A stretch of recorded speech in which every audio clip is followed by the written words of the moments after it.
ทุกคนที่ได้เบิ่งต้องได้ไปเบิ่งซ้ำแน่นอนบอกเลย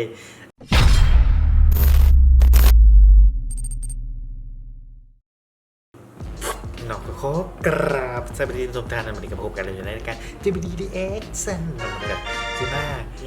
Reaction MV เพลง BNK48 High Tension นั่นเองบรรยากาศปล่อยเป็นมือแรกนั่นเองเนาะวางตอนแรกประมาณ6-7 โมงประมาณนี้เนาะปล่อยออกมาก็ได้เบิ่งคอยก็ได้ฟังข่าวๆเยอะก็บ่ได้เบิ่งตัวอย่างเต็มปานใดเนาะมันเฮาสิมาเบิ่งโตเต็มกันว่ามันสิเป็นแนวใดสีสันเนี่ยเรื่องสิประมาณแนวใดเฮามาเลยแอคชั่นนับ3 2 1ไป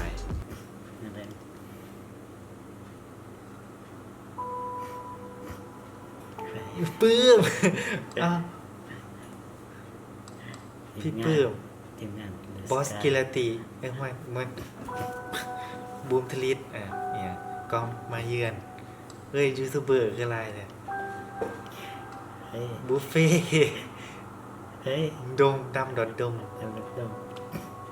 คือยูทูบเบอร์คืออะไรเนี่ยไปนี่โอ้โห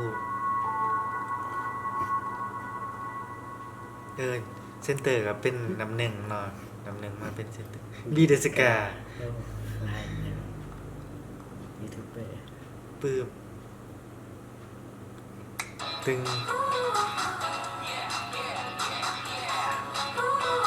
ในเรื่องเกี่ยวกับออฟฟิศมา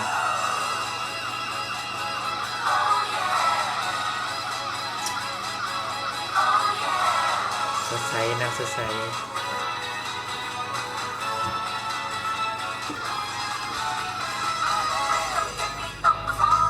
พี่ปิ๊งยูทูบเบอร์มาโขกเลยมอลแลเพนนาอะไรเบนนาเปอร์ซี่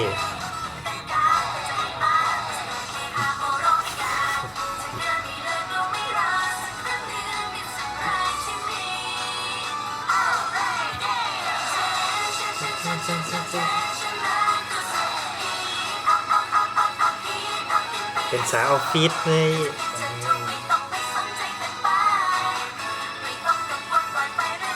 ดังใส่ข้างในเตียง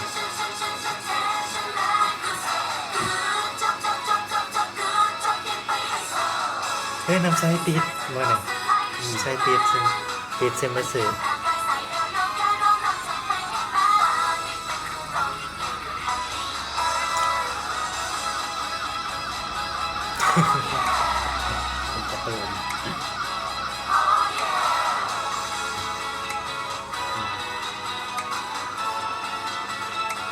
ลายเซ็นแฟลีฟว่ะคือลายเซ็นแฟลีฟเลยตัวการ์ตูนแม่หลอกลายเซ็นแฟลีฟ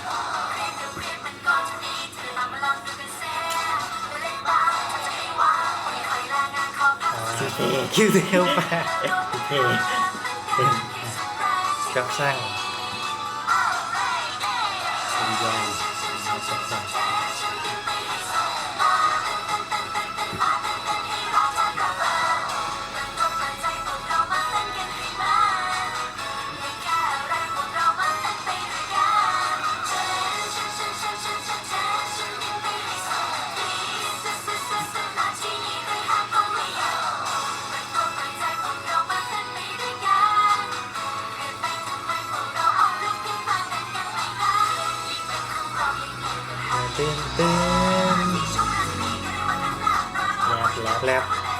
แรป3 คนหมด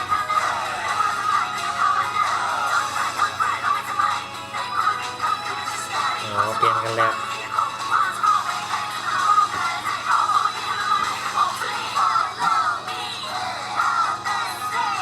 เบิ่งก็ทันเลยต้องเบิ่งอีกรอบนึงแน่นอนเก็บรายละเอียดเบิ่งเข้าเบิ่งครั้งแรกเขาเบิ่งทานมาเลย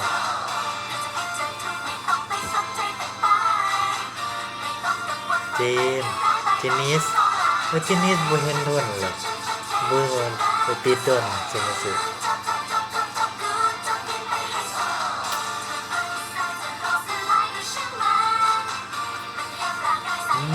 โดนตกแน่นอน โดนตกหลายช็อต โดนตกไร้สัตว์ บ่ โดนเคยตก เมื่อตึกอยู่ตึกเดอะสกาบ่นี่คุณ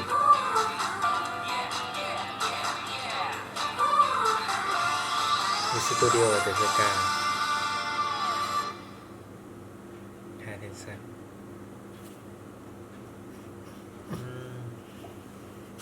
จบเลยคือจบไว้เลย และสี่ เดินมาทางดอก อีก นี่ซ่อง อ่า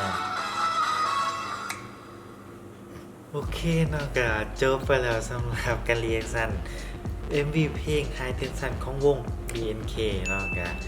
ในตัวอย่างนี่ถือว่าใส่ทรัพยากรยูทูบเบอร์หลายที่สุดเนาะตั้งแต่บีเดอร์สกาวีอาโซปืนมีอาโซคือเที่ยวป่าทีมงานบุฟเฟ่อันนั้นแฟตลิปน่าจะแม่นแต้มการ์ตูนให้นะเพราะว่าลายเซ็น มันเป็นลายเซ็นของแฟนลีฟเลยเนาะ มีหลายยูทูบเบอร์ มีเบบี้มุจิโกะหลายเนาะ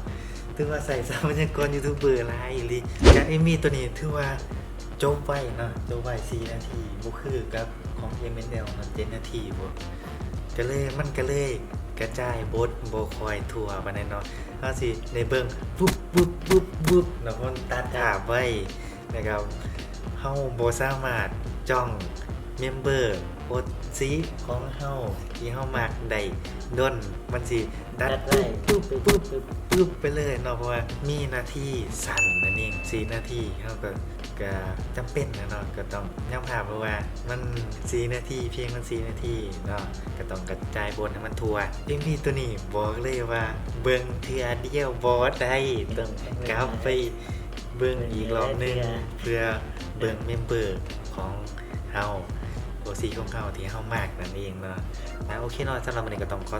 ตัวลาไปก่อนแล้วพบกันใหม่คลิปหน้าประเทศคลิปที่สังกันอย่าลืมกด Subscribe กดไลค์กดแชร์กดกระดิ่งกิ้งเพื่อไม่ให้พลาดคลิปใหม่ๆจากช่องของพวกเฮานี่เองเนาะโอเคพวกเฮา2 คนตอนนี้บ่ได้ฟังแต่ JBD ก็ต้องขอตัวลาไปก่อน